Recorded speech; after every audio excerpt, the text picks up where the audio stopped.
For Brian and Trishelle Allen, love comes easy. I just want to get this out of the way. But so does hate. I don't know why you're being such a bitch on my birthday. They could be so la la la in love, and then the next moment burn in hell. Enjoy your drink, Brian. She said we love very strongly and we hate very strongly. Screw you, Brian. Making for steamy fights. Trishelle was very flirtatious. Brian liked having the hot smoking wife. Hey! And bitter accusations. Get out here! Once she had a couple drinks, it was all downhill from there. And once passions are ignited, they can explode. It's terrifying to see your friend covered in blood and know that your other friend has done it.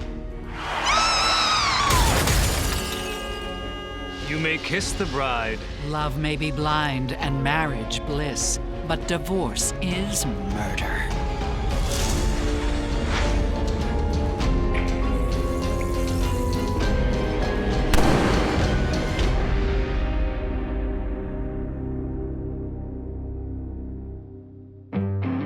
Austin, Texas, a work hard, play hard kind of town, and the perfect fit for 30-year-old Trishelle Green. Recently single, she's here to start a new job and a new life. She grew up in Dallas area, a blonde with a great smile.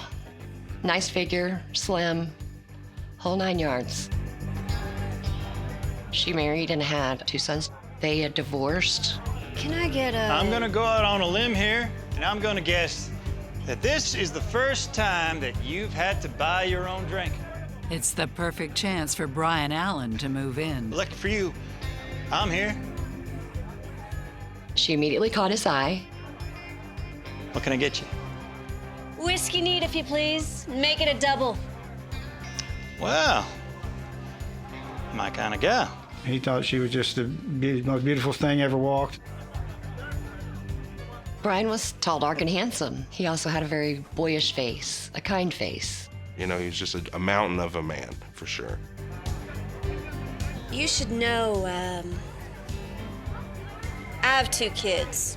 Well, that just tells me that you make love like a champ. That's right.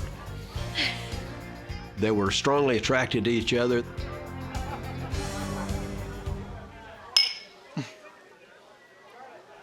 That looks like it's our cue to go home.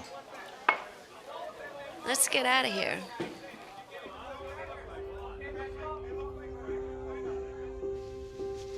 Wait, hold on. Before we go, I just want to get this out of the way.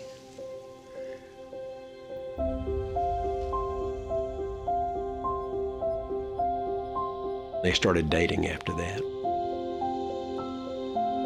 Trishelle and her 2 boys moved to Brian's hometown, an hour outside of Austin. Bertram was a very small town, very close-knit community. Just a great place to grow up, actually. Brian's father lived on the same tract of land that Brian did. Not too bad for an old man.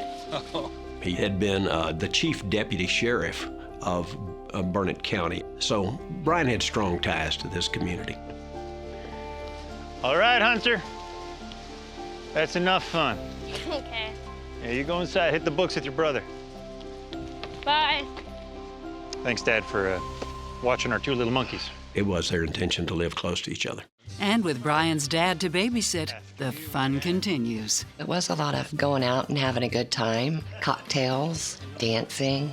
They like to have fun. When they were in the room, they controlled the room. They just were the magnet. Everybody was drawn to them. Going out is not the only thing they enjoy together. You feel like Clint Eastwood when you shoot that thing? And my daddy was my Clint Eastwood. I always wanted to be like him. This is his. Brian liked weapons, he liked shooting, he liked hunting. So did Trishelle. His favorite weapon was a .45 caliber handgun that had been his father's service weapon. Can I try? Come on. Promise I'll be careful with your daddy's pistol. All right. They had plenty of areas to shoot out there, so they loved living in Bertram.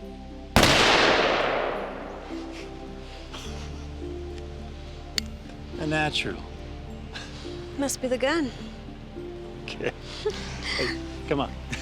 Come on now. All right, I go. The fun continues for months. They always wanted to be at the club. They wanted to be at the bar. They wanted to be at the restaurant. How about I get the next round, huh?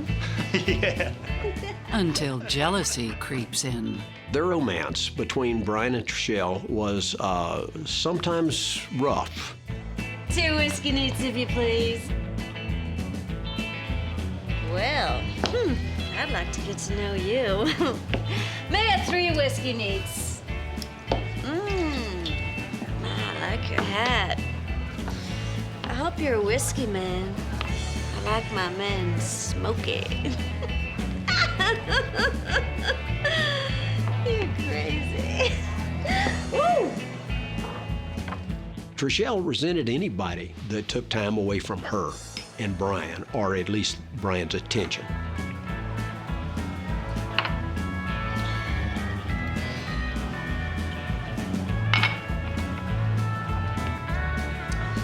May I cut in? Come on, Trishelle. We were just dancing. Besides, I saw you chatting with that guy at the bar. Brian wasn't insulted by people admiring his woman. But it was, keep your hands off of her, too. I was chatting up. You were feeling out. Oh, you're overreacting. Enjoy your drink, Brian. Wow. Tastes even better without the glass. Burn in hell, Brian! She would be upset that he would try to make light of the situation. Oh, come on. They could laugh and joke and be so la in love, and then the next moment, to hell with you, and, they could go from one extreme to another.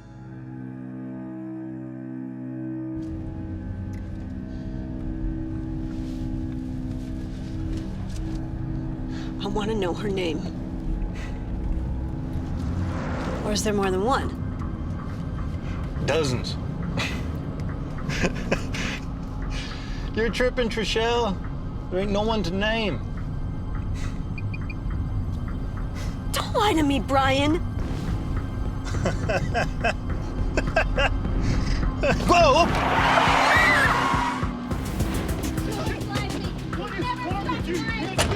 Get out, get out!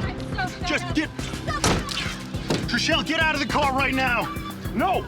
The passerby saw Brian pulling Trishelle out of the truck, physically pulling her out of the truck and pushing her to the ground. He stopped and called law enforcement officers. Get out! Don't! Listen! Get out! Brian is arrested and charged with assault. We were arguing in the truck, and then Brian got rough with me. That's not true! You tell him the truth, Trishelle! He went to jail over it and pled guilty. It's the end of their relationship. When they did break up, Brian started dating a young lady outside of Austin. Coincidentally, Trishelle was also dating a man that lived in the same apartment complex as Brian's girlfriend. As luck would have it, Brian and Trishelle are there on the same day. She had kept a set of keys to that truck.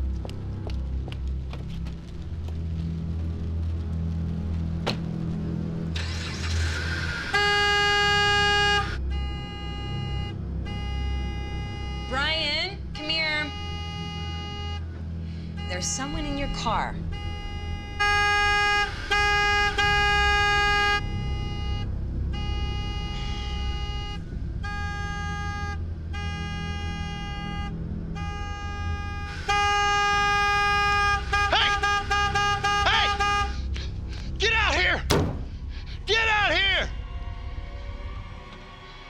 What? Are you stalking me? No! Are you stalking me? What, are you trying to ruin my life? You're being ridiculous. Now give me that key. No. Give me the key. Forget it. Hey! Hey! Hey! I know you're in there, Brian. Open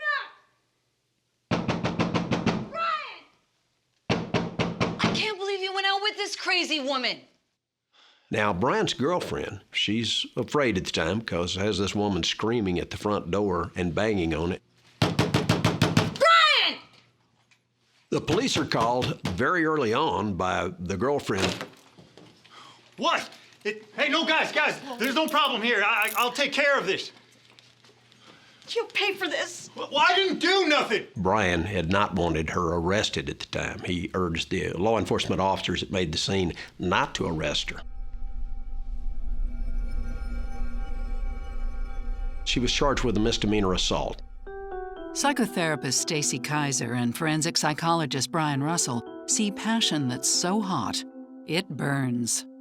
Trishelle throws this intense scene outside of the apartment building as if she is still in a relationship with Brian. And it is almost as if she views him as a possession of hers. Like, this is my person, what are you doing with him? When I think about Trishelle's jealousy, I view it as coming from insecurity, and when people feel insecure, they try to gain control. And I think that Trishelle is trying to control Brian. Obviously, she didn't think this through too far because this is very unlikely to precipitate Brian coming out going, oh my God, I love you too, let's get back together. But the fact that she feels like she wants to disrupt what he's doing with his new person indicates to me that at least her jealousy is still there, which means feelings are still there for her. But will those feelings fade away? He's gonna be okay. The breakups never lasted long, and they, quickly were right back to one another. Or will they come back with a vengeance? Alcohol was a big part of the culture of the house. It really was.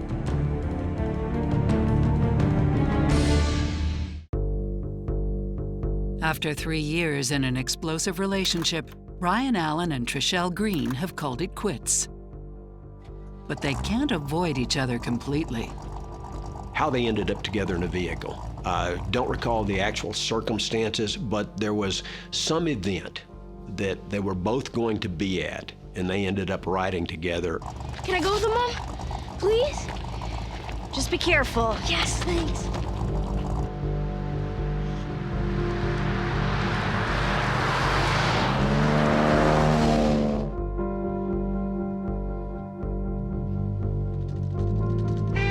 Watch out!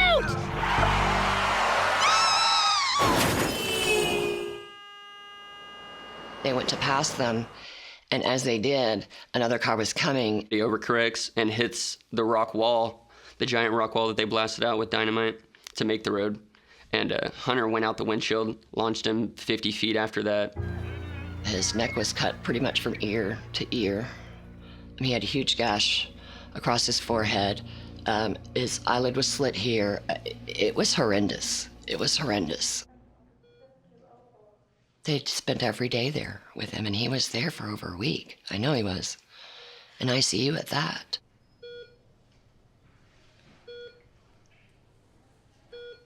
I'm sure it made them both realize, I do believe they loved each other.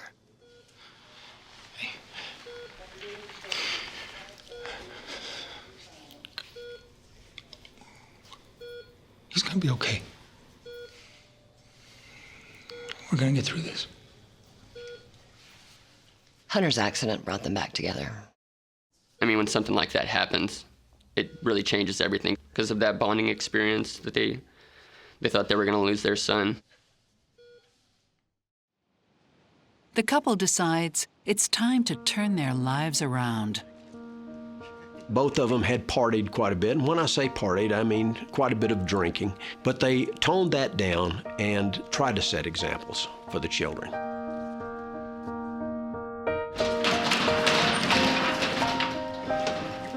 And Brian starts his own specialized construction company. Brian built metal buildings, metal structures, and I guess he did something right with it because his business exploded from the very beginning. The pastor's gonna love this. Ain't that right, boss? That's right, and don't you forget it. Wait, what are we talking about? Come here.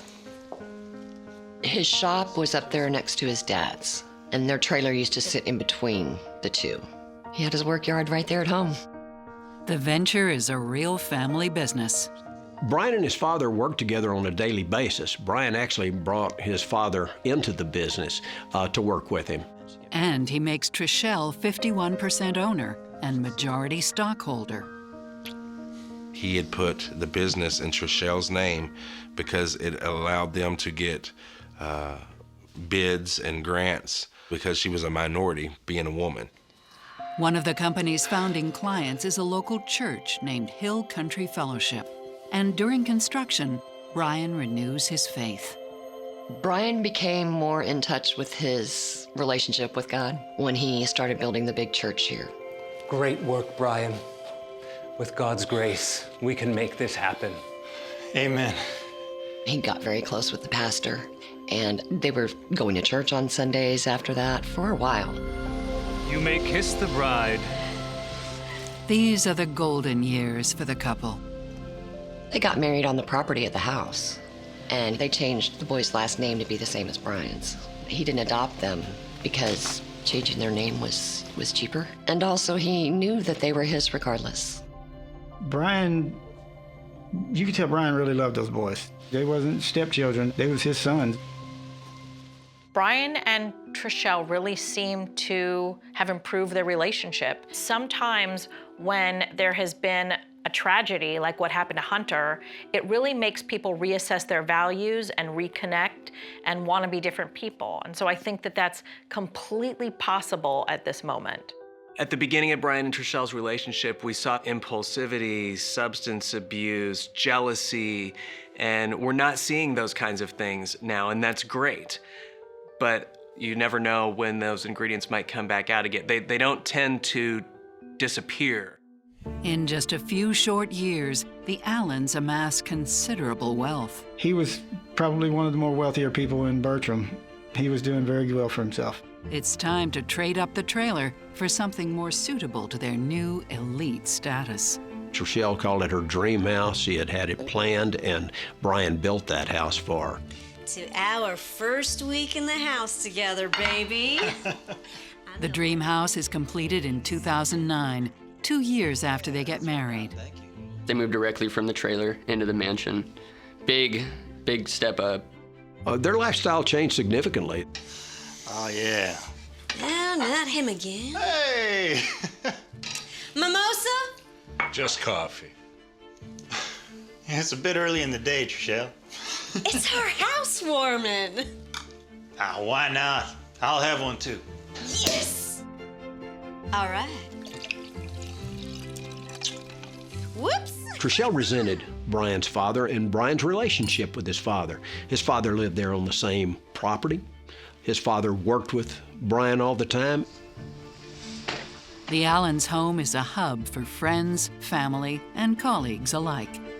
It was a beautiful custom-built home with a beautiful pool. It was a huge palatial home that she basically drew on a napkin. The house was awesome. It got finished right before our freshman year, I believe, and that whole summer, we were just out there in that awesome pool every single day. It was great. Hey, boys, good to see you. Come on in. Brian had a plan to make this giant fortress just to have all of his friends want to come congregate with him. Off the cuff. Nice. Just in time. I need a refill. I aim to please, my lady. And you always do. And whenever he wanted to have people over, there would be flocks. Brian's house was very much the compound, the meeting place. Oh, give me some of that.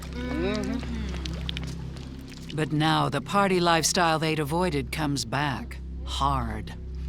Brian was trying to slow down on the drinking, but I mean, alcohol was a big part of the culture of the house. It really was.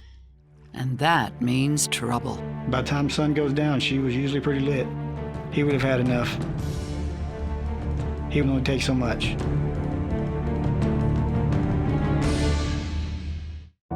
After 9 years as a couple, Brian Allen builds his wife Trishelle her dream home. It soon becomes party central, except Trishelle doesn't just dip in the pool. She dives off the deep end. Brian really started to clean up and cutting it back and his partying, and he was done. And she was not. She could be charming. She could be a wonderful friend. She could be a very pleasant wife to Brian until she started drinking. And it was like a switch would flip. Trishelle ramps it up with all of their friends. Gerald worked for Brian. They were close friends at one point in time. You really are too cute for your own good, Gerald. I'm glad you noticed. When Trishelle drank, she would be very flirtatious with the people around and stuff, and she would make it obvious. She didn't try to hide it. Oh, yeah. I'd seen her kiss Gerald on the mouth, and they thought it was funny, just to poke fun, I guess, at Brian. I don't know. I didn't think it was funny at all, and I'm surprised Brian didn't smash his face in. That's not cool, son. Not cool. The rumors persisted about Gerald and Trishelle, and I think Brian believed it. I think Brian knew that there was something more than meets the eye. Trishelle and Gerald are making a fool out of you, son. Brian's father is not impressed either. I don't think there was a lot of love lost there. He probably seen a lot of things that Brian had his blinders on to.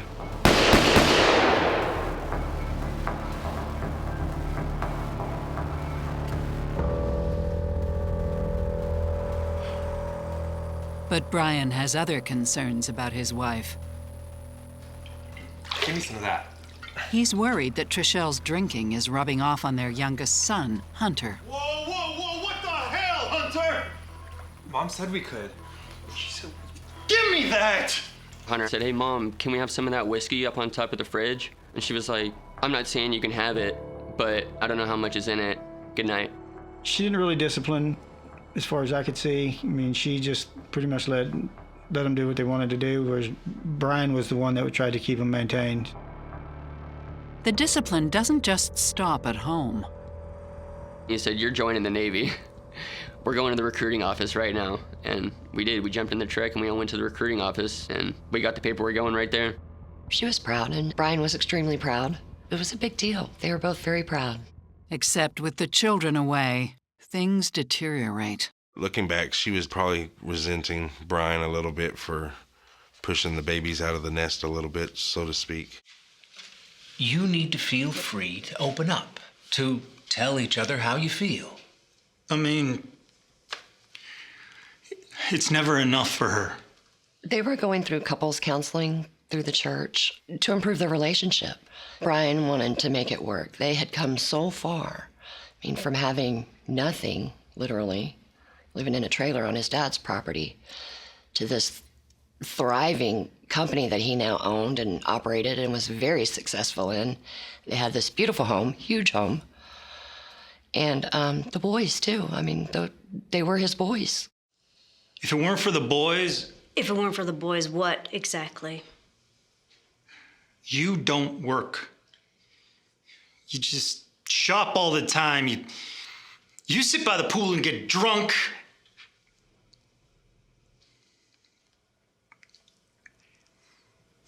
I mean, where's the line? The line is exactly where I say it is. It just bothered him that she would seem to be depressed and stay around the house and just drink and do things like that rather than doing something productive.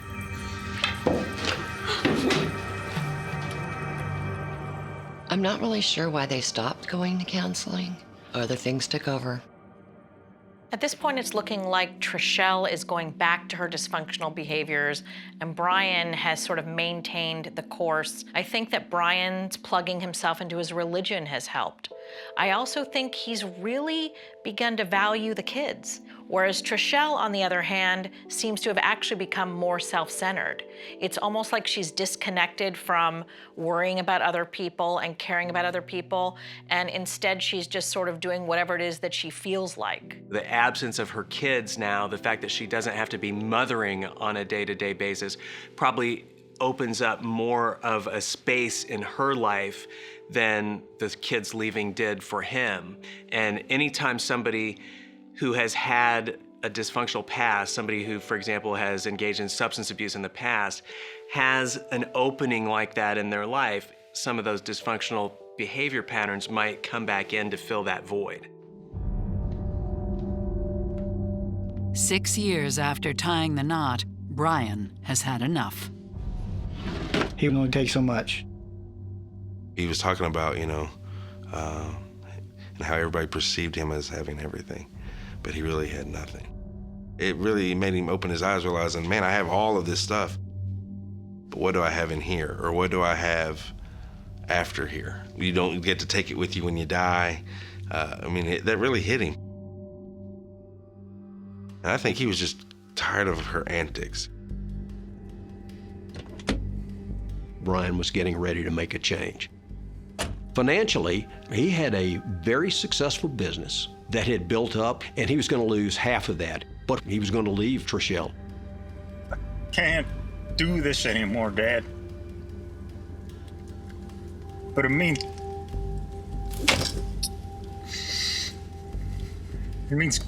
giving up on everything I've ever worked for. If you're finally going to leave Trishelle,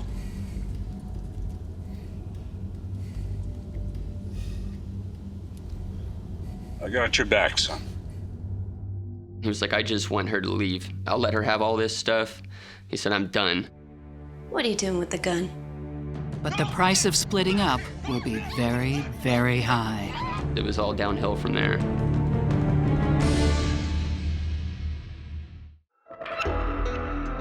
Brian Allen is thinking of leaving his wife, even if it means losing half of his fortune. But before he can do anything about it, Trishelle springs a surprise trip on him. Trishelle had booked a weekend in San Antonio for Brian's birthday. We needed this. 12 years and we've been mostly great, right? What are you doing? He wasn't favorably impressed with that surprise, but he went anyway. From there, things started going downhill. Let's get wasted like we used to. Remember? It's not even noon. I thought we talked about not overdoing it. Relax. Remember fun?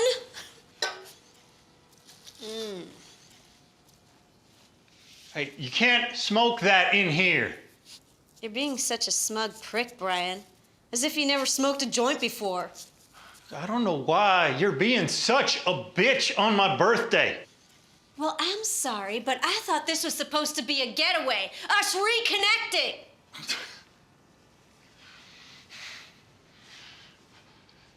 How in the hell are we supposed to reconnect if you're getting smashed all the time? Damn, this is exactly why we don't talk anymore. Spare me the lecture, Brian. Trishelle!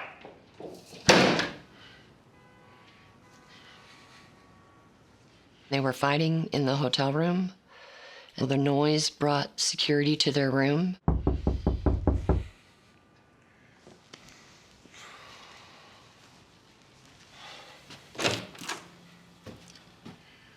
Trishelle, you got company. Trishelle comes out of the bathroom and says, yes, it's my marijuana.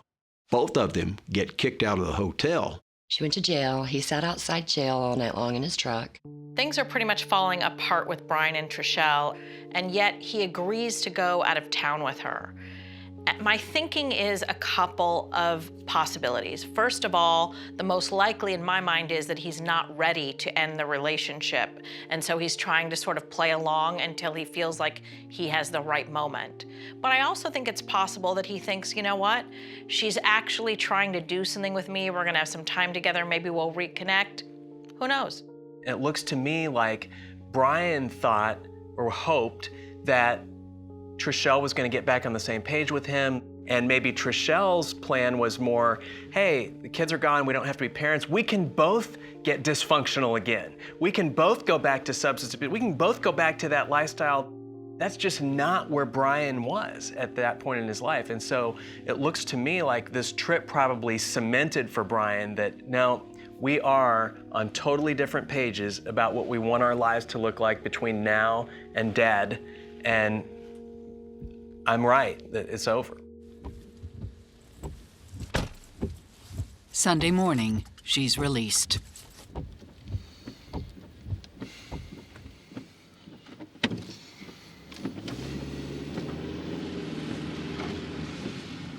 He was mad because she had gotten arrested over the weekend in San Antonio, and yet she's mad at Brian because she went to jail for it. I don't know why she'd be mad at Brian. It wasn't his fault. They're both still stewing the next day. Hey! Hey! Get up already! Make me some damn breakfast! What? I haven't slept in 2 days. It's 10 in the damn morning. Useless piece of shit.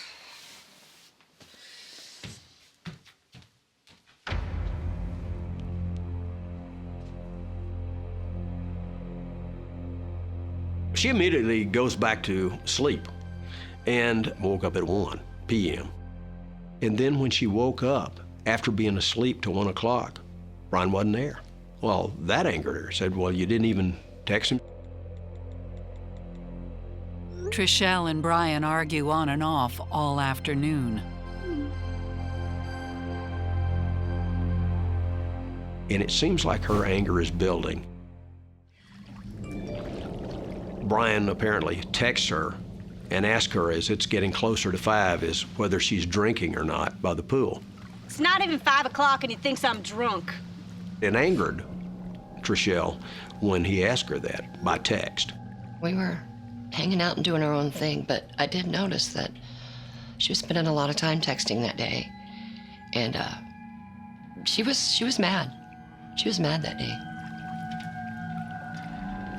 And he comes in, he's drinking a beer when he comes in the door, and that kind of set her off.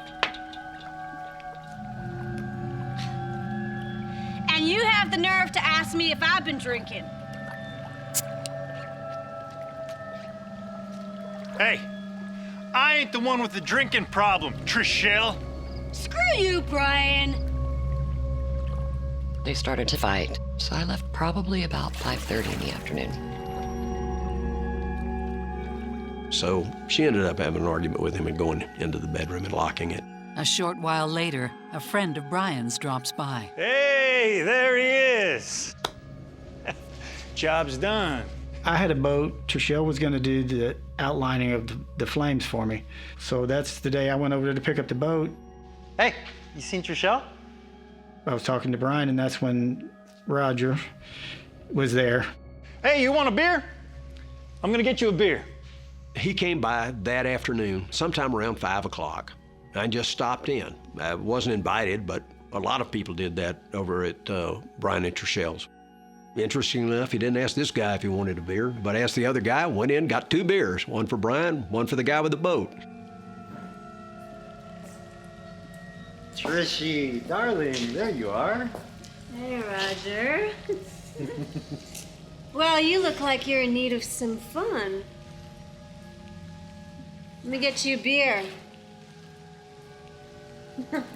The first time I ever even seen the guy or heard of him, and Brian was not real happy that the guy was there. She goes out on the 4-wheeler with this friend. He says he went up there to visit with Trishelle. They went and fed catfish. They were drinking beer. One thing led to another. They go back down to the house, have the sexual encounter at the house. They go back out on the property until it's getting dark, which is about 9:30 at night.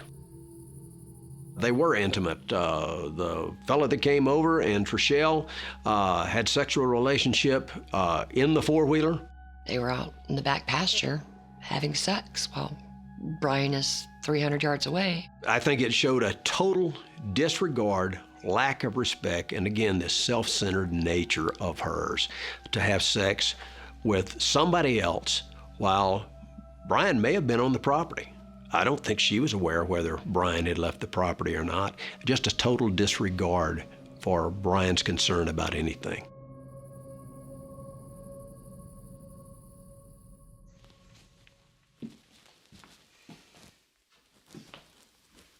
Honey, what are you doing? You think you can get away with this? What are you doing with the gun? I've had enough of your bull. This ends now! Put that thing away. No! Get back here! Come back! Go!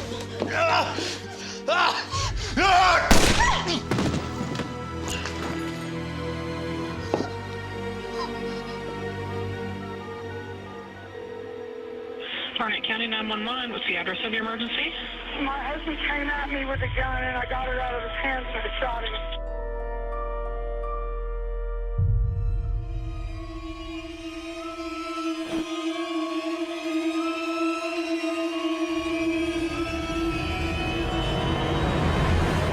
I pulled up and all the lights were off. That's the first thing I noticed. It was pitch black.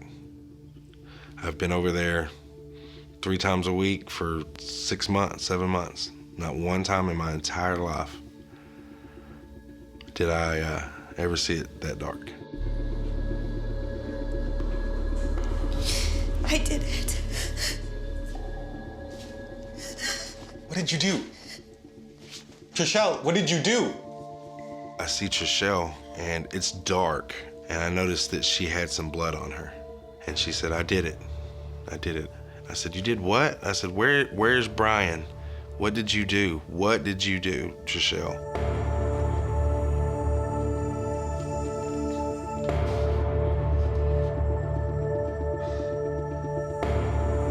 Brian's laying right in the doorway that goes from the bathroom into the bedroom.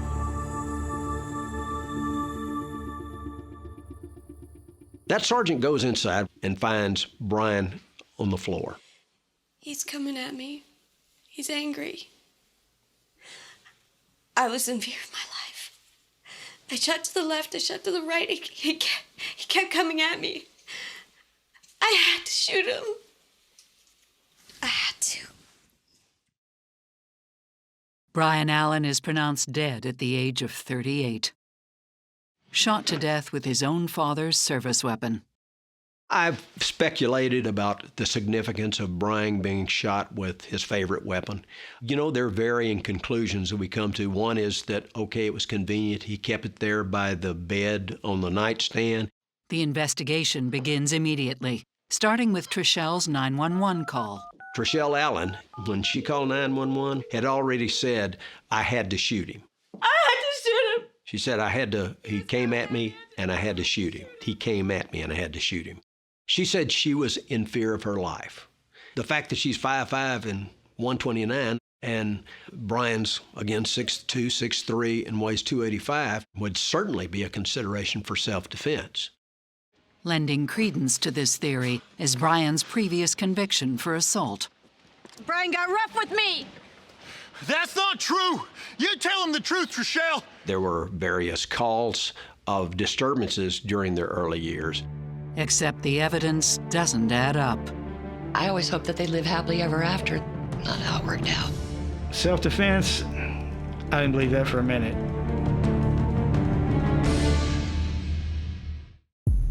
Trishelle Allen claims she shot her husband Brian in self-defense after a day of fighting. Authorities immediately ask for an autopsy. Brian was shot through the shoulder, and that bullet exited under his armpit and went through his left upper arm. The next shot, the shot that actually took Brian's life, went into his back, just to the left of his spine, through his heart, and didn't exit. So being shot twice in the back doesn't exactly comport with her explanation of self-defense. Nor can police explain why the house was in total darkness. The lights are off. There'd be no reason to turn the lights off after the shooting. So they must have been off before the shooting occurred. That would have to result in her going into the house after her companion for the evening had left, the fellow that came over to visit that she had sex with, going into the house, turning off the lights, getting the pistol, and laying in wait for Brian to walk in.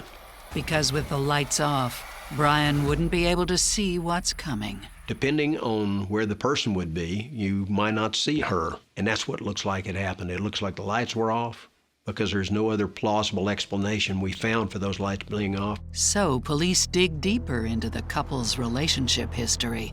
At the point where we start looking at interpersonal relationships is immediately after the scene is secured and all physical evidence is accounted for and we see the results of the autopsy. And although motive is not one of the elements you have to prove in a case of murder, it's always something we look for because why did it happen?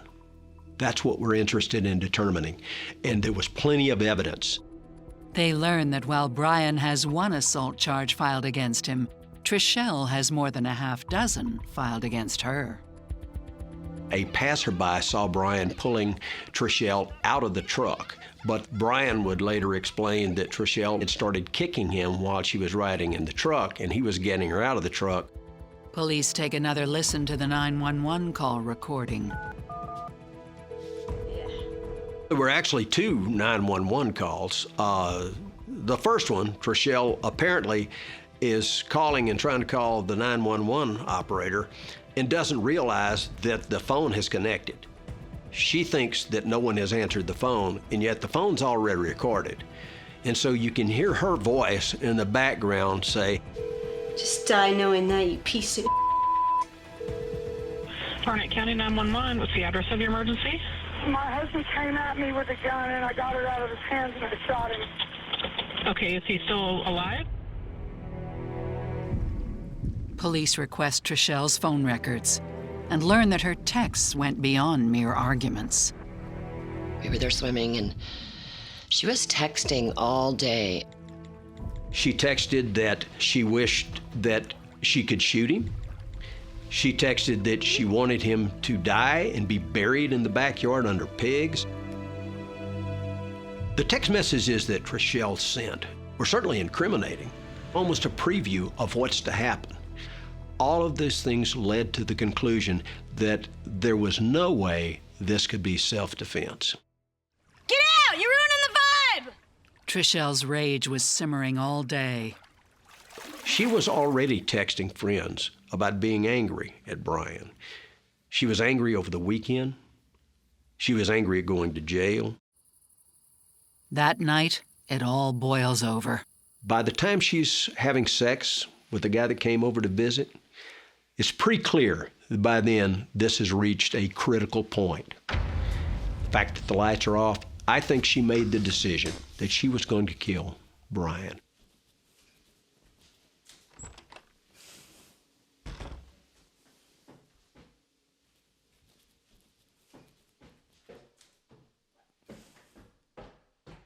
Trishelle, I need to talk to you. Hey, What are you doing? I hate you.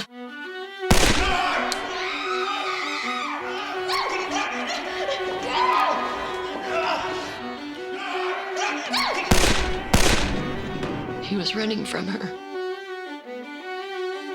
He knew she was shooting at him. He knew that she was trying to kill him. He knew. And deliberately uses Brian's father's gun. Part of it's convenience, but part of it is just the hatred that Trishelle was expressing. In using that gun, she resented Brian's father. She resented Brian working so much.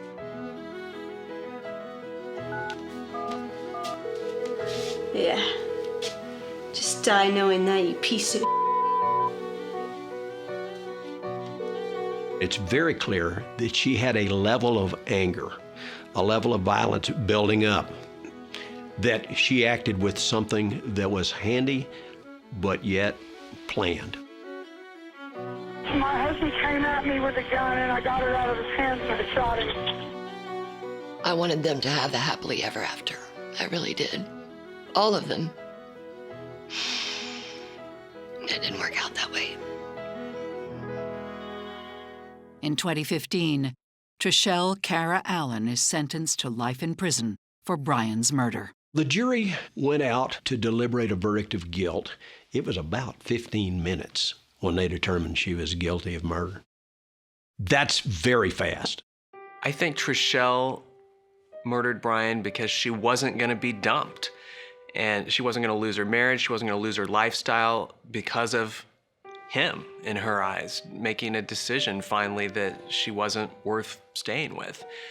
And I think the way Trishelle did it was sort of characteristic of her. It was impulsive. It wasn't well thought out. So I think it was typical Trishelle, spur of the moment, rage-driven decision.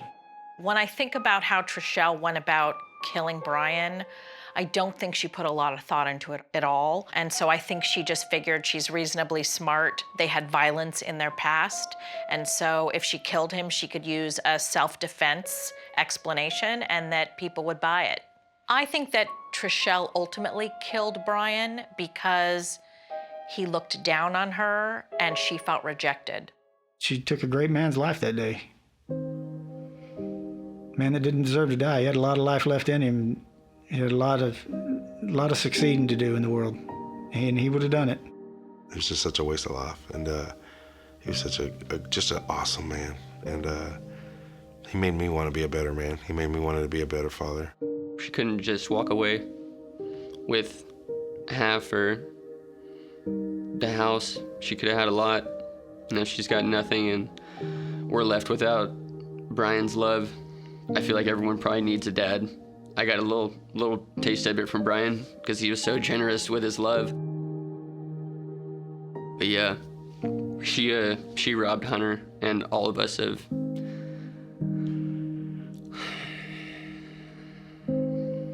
I'm sorry.